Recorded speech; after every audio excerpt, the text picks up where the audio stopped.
압도적 유익, 지독한 재미. 안녕하세요. 오늘 함께할 내용 궁금하신가요?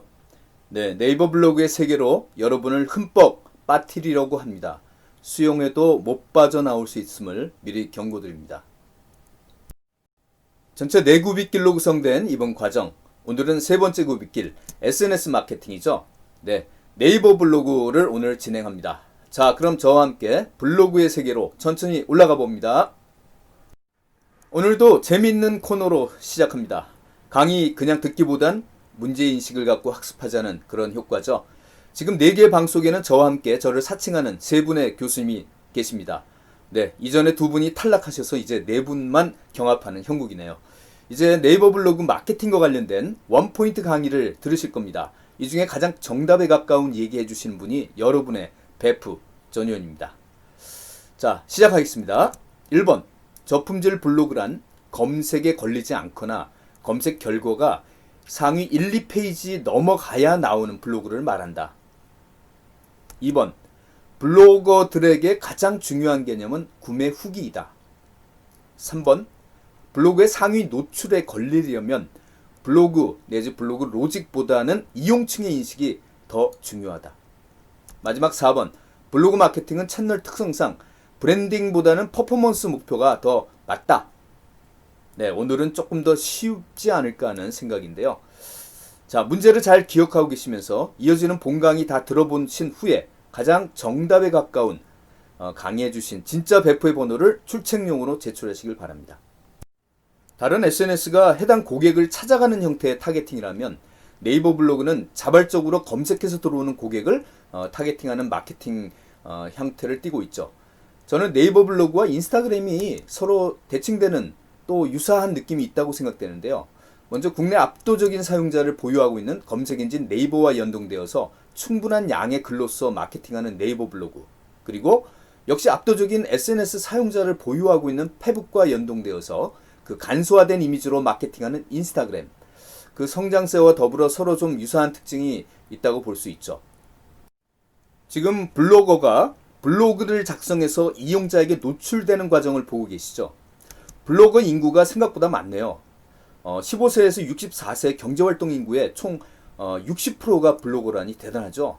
네, 여기 나오는 전문 용어인 블로그 지수와 상위 노출은 상업적 용도로 활용하는 블로거들에겐 생사를 좌우하는 인생 용어입니다. 어쨌든 검색해서 펼쳐지는 첫 페이지, 둘째 페이지 정도에 노출되기 위해선 네이버에서 인식하는 내 블로그 지수가 높아야 하는데, 이를 위해선 양질의 콘텐츠를 매일 포스팅도 해야 되고 키워드도 잘 선정해야 된다는 등의 어떤 인내력과 전문성이 필요한 거죠. 먼저 랜선 수강생 첫 질문 받아볼까요? 네, 제가 좋아하는 인기 연예인에게서 고퀄리티 질문을 받으니까 정말 좋네요. 전체 인구의 30% 이상이 블로그라면 블로그 이용층도 많지 않을까요? 참고로 저는 검색은 네이버를 이용하지 않아서인지 네이버 블로그 이용자라기에는 좀, 네. 자, 이제부터 그 궁금증을 풀어드리겠습니다. 최근 한 달 내 이용한 SNS 또는 평소 가장 많이 이용한 SNS의 두 가지 방법으로 조사한 결과입니다. 결론적으로 말해서 의외로 네이버 블로그는 아직도 은근히 우리 생활 속에 있음을 확인시켜주죠. 일단 전체 SNS 중에서 유튜브 다음에 2위로 나타났네요. 인스타와 페이스북을 넘어서는 수치네요. 그죠? 네. 게다가 해마다 증가 추세이고요.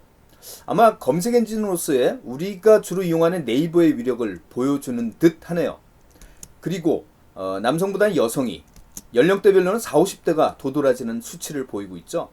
어쨌든 SNS에 유튜브를 포함시킨다면 유튜브가 압도적인 1위라는 점, 그래서 다음 주 유튜브 수업도 기대가 되네요. 그런데 20대 여러분들은 네이버 블로그 좋아하시나요? 네, 이 표에선 20대층이 그래도 페이스북보다는 높은 이용률을 보이고 있죠.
네이버 블로그는 비용이 별로 들지 않지만 오랜 시간 좋은 콘텐츠로 사람들에게 전문성을 인정받아야 하는 채널이기 때문에 다른 SNS에 비해서 품이 좀 많이 들어가는 편입니다.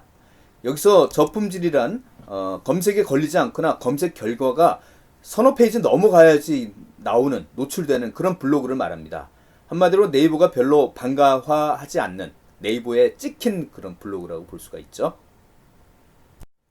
짧고 좁은 한정된 공간에서 마케팅을 하는 인스타그램이나 페이스북에 비해서 충분한 공간에서 마음껏 자신의 얘기를 채울 수 있고 그리고 스스로 관심 있는 사람들이 자발적으로 들어와서 보는 공간인데다가 사진이나 이미지보다는 글 중심의 그런 SNS라는 장점이 운영상의 어려움을 상쇄하고도 남는 거죠.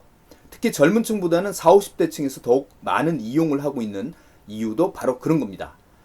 특히 마케팅 대상인 잠재 고객도 네이버 검색이라는 압도적인 이용층을 겨냥할 수 있다는 그런 점이 매력적인 거죠. 어쨌든 네이버가 무너지지 않는 이상 네이버 블로그 역시 많은 개인 사업자나 중소상공인들의 생활 터전의 역할을 지속할 것 같습니다.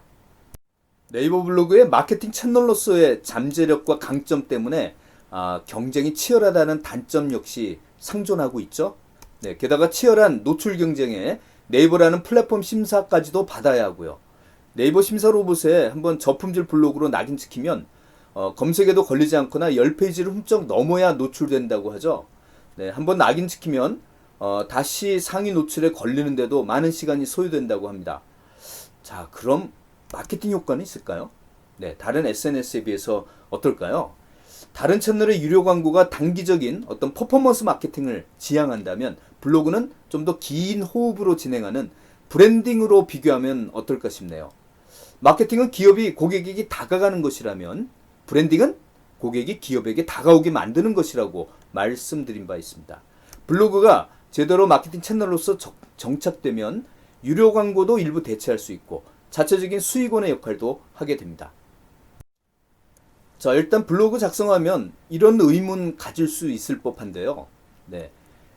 네이버와 다음의 운영 방침을 보면 결국 네이버에만 올리면 된다라는 결론이 나오고 있네요. 여러분이 한번 읽어보시면 될 것 같습니다. 블로그를 마케팅에 활용하는 블로거들에게 가장 중요한 것은 뭘까요? 물론 대부분 콘텐츠라고 얘기할 텐데요. 그런데 콘텐츠보다 어찌 보면 더 중요할 수 있는 게 있습니다. 콘텐츠라고 답하는 많은 분들은 아마 이용자들을 의식했을 텐데요. 사실 1차 고객인 네이버, 더 정확하게 얘기할까요? 네이버 검색 로직을 먼저 생각해야 합니다.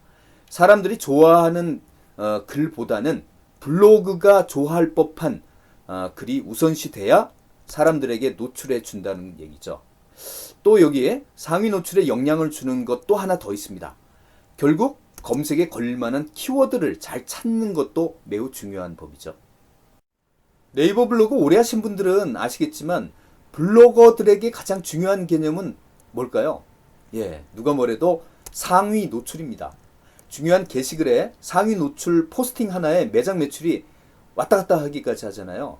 그래서 파워블로거들의 악용 사례도 심심찮게 나타나고 바쁜 개인 사업자들의 블로그 운영 대행을 맡은 이런 대행업체 그리고 알바들의 불법적인 이런 악용 사례들이 많이 사회적으로 문제가 됐죠.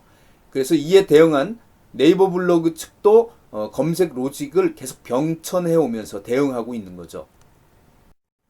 네이버 블로그의 상위 노출 알고리즘의 변화는 크게 보면 3단계를 거쳤다고 보시면 됩니다. 여러분이 보시기에 네이버 로직이 좋아할 법한 그런 블로그의 추세가 좀 보여지는지 모르겠네요. 리브라라는 로직에선 잡다한 영역이라도 꾸준히만 올리는 글을 좋아했다면 C랭크에서는 좀 더 한 분야에 특화돼서 전문성을 보여서 꾸준히 올려달라는 거죠. 네, 그러다가 최근에 다이아 로직이라는 이런 로직에서는 블로그들에게 요구하는 사항이 조금 더 추가됐습니다.